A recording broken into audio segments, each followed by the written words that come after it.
السلام عليكم ورحمة الله وبركاته يا أغلى المتابعين.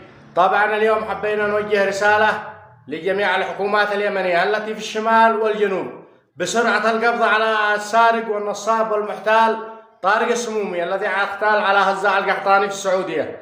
طبعا احنا والشعب السعودي اخوان ولا فرق بيننا بغض النظر عن الخلافات السياسية، وهذا لا يمثلنا ولا يشرفنا لأنه سارق وسيتظهر الأيام وسيظهر مهما تهرب. وبعدين يا أخي استحي على نفسك يا طارق، يعني إيش من قلب معاك؟ تأكل أولادك وعيالك حرام.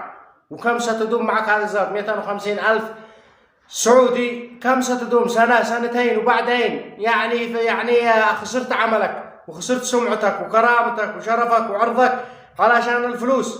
والله إنك حقير، وإن شاء الله السلطات اليمنية تلقي القبض على هذا ويرد لك حقك يا هزاع القحطاني.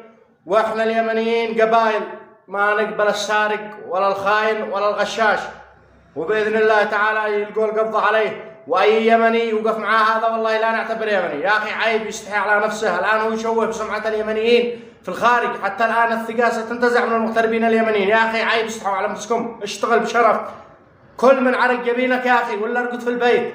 عيب عليكم، غير استحوا. شاهدوا الان بعرض لكم رساله القحطاني وكلامه يعني وثقته بالقبائل اليمنيه وبالرجال اليمنيين، لانها يعرفها اهل اليمن الكرماء شرفاء عزيزين عفيفين. ورسالته جميله جدا، واليكم رسالته. ناصر القحطاني صاحب معرض البدر الشرقي للسيارات بالسعوديه، بخصوص ما قام به الولد طارق. أولا يشهد الله إنكم اليمنيين أخواني وأولادي، وخاصة الذين يعملون عندي ومعي، وعلى رأسهم الولد طارق السمومي الذي كنت أعتبره أحد أولادي، وأدخلته بيتي وأمنته على مالي وحلالي، ولكن ما أقول إلا الله يهديه، لأنني ما توقعت منه أبدا ولا شكيت تحصل منه خيانة العيش والملح، ويخون ثقتي فيه ويسرق مالي بهذه الطريقة اللي تتنافى مع الأخلاق والتربية اليمنية، حيث أن اختلس مني مبلغ 257,000 وهرب لليمن مستغلا ثقتي. ولكني أثق بالله بأن حقي لن يضيع، وأثق بالقبيلة والسلطات اليمنية بأنها ستنصفني منه وتعيد ما أخذه الولد طارق بالقبيلة قبل السلطة اليمنية.